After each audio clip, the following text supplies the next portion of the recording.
Hi, everyone. Thank you for joining me today. This is going to be an incredibly productive video lesson because we're going to take a look at words you already know, like cut and killer and eat and chair. And I'm going to teach you alternative meanings to these words. So this makes it a lot easier for learners to remember, retain the meanings of these words and be able to bring these words to your active vocabulary. So, unlike learning new vocabulary, completely new vocabulary, you're taking a word you already know, you're going to learn an alternative meaning, and I'm going to give you lots of examples. And then at the end of this video lesson, there's going to be a quiz to lock in learning. So, by the end of this lesson, you really will be able to use these words, no problem, today in your next meeting.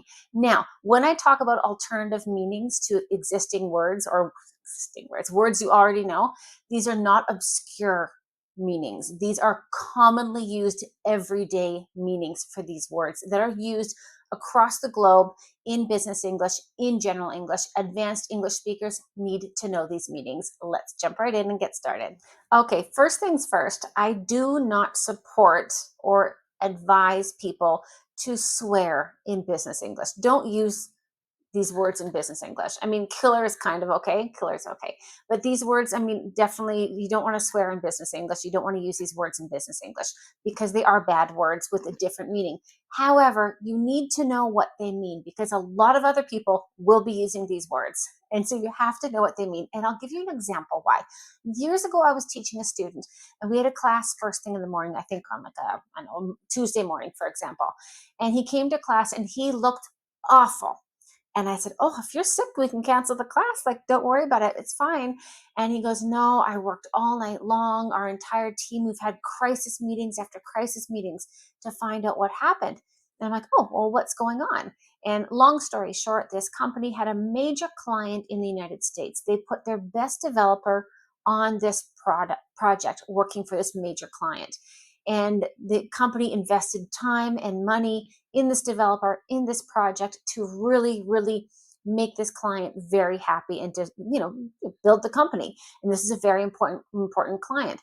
And my student, who was the top manager, asked for some feedback. How is it working with this developer? How was his work? And the response was, your developer was the shit. His work is the shit. And that caused a major crisis meeting. 8 people coming into the office in the middle of the night trying to figure out what's going on, going through all the developers' emails, all the messages, all the chats, all the work, trying to find out why the client hated it. And I went to my student, "Can you repeat again what the client said?" "Yeah." The client said the developer was the shit. The work was the shit. And I said, "Can you go into that message and actually just read it to make sure it has those words in it?" So he went into the message and he read it, the shit, the shit. And I told my student, well, the shit means fantastic. So this is why, even if you don't use these words, and again, I don't suggest swearing at work, even if you don't use these words, you need to know what they mean. So if someone says your resume is the shit, that project is the shit, your presentation was the shit, they mean incredible. So be aware. If someone says something is shit, it's horrible. "Oh, this computer's shit. I don't like it. This computer's the shit. I love it." Okay. "Working here is shit. I hate it. Working here is the shit. I love my job." So this is really important to understand that just the article the in front of the word completely changes the meaning. Okay, so the previous one, I recommended you don't really use it. I don't recommend swearing in business English, but you need to know what it means so you don't fall into that same situation my student fell into. But this one you can use. I mean, this is quite informal, but I mean, a lot of work is informal. So, bomb, you know what a bomb is? A bomb is a noun. It falls out of a plane and it hits the ground and it explodes. That's a bomb. But the verb to bomb means to fail. So, I completely bombed that interview. Or I hope I don't bomb the presentation. So to bomb means to fail. Now, same thing with the previous word, the shit. If you add the in front of bomb, it means incredible and it turns it into an adjective. So this pizza is the bomb. Your presentation was the bomb. This movie is the bomb. Working for this company is the bomb. It means incredible, amazing. I love it. Okay, this one, okay, killer. It's not a good word, not a good person, not a good thing. fine. But this is an adjective, and killer means extremely good. I wouldn't say amazing, but extremely good. So that was a killer presentation. This contract is killer. I've got so many perks in this new job. Working with this client has been killer. It just means extremely good. I mean, this is kind of slang. It's not crazy slang by any means. You can use this in work, globally in neutral settings. Don't use it in overly formal settings, but killer just means incredibly good.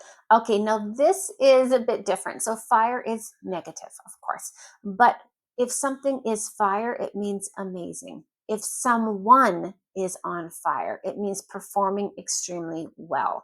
So for example, the new design is fire. It's amazing. It's fantastic. That new cafe down the street is fire. It's amazing. It's fantastic. The chef is on fire, meaning he performs, he cooks wonderfully. During the presentation, you were on fire. You were incredible. You did such a great job.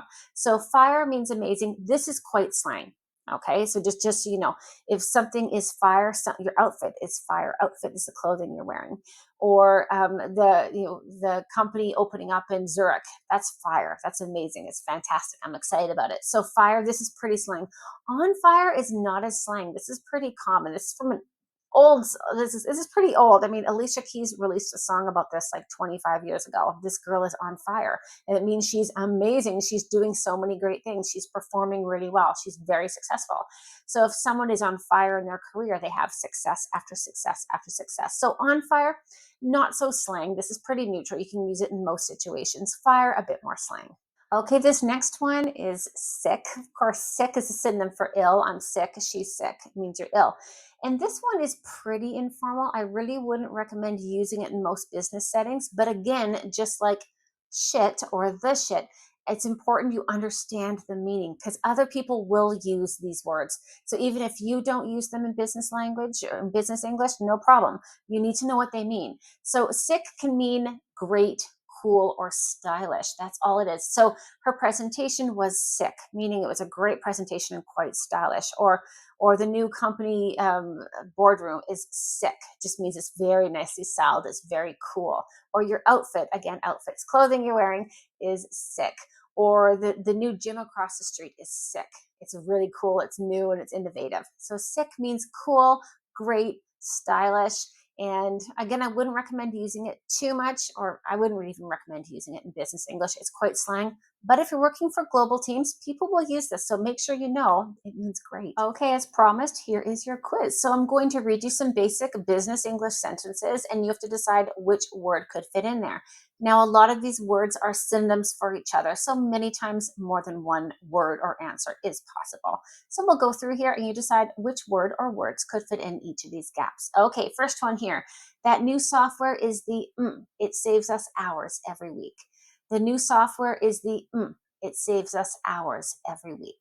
The new software is the shit or the bomb. It saves us hours every week. So the shit or the bomb both work there. Next one, the presentation was so boring it completely with the audience. The presentation was so boring it completely with the audience. It completely failed. What's the synonym for fail? It completely bombed with the audience. The presentation completely bombed with the audience. Next one, her pitch was absolutely everyone wanted to talk to her. Her pitch was absolutely everyone wanted to talk to her. So absolutely fantastic, amazing, killer. Very good. Her presentation or her pitch was absolutely killer. Everyone wanted to talk to her. Next one, wow, the logo redesign is wow, the logo redesign is stylish, great, cool, sick.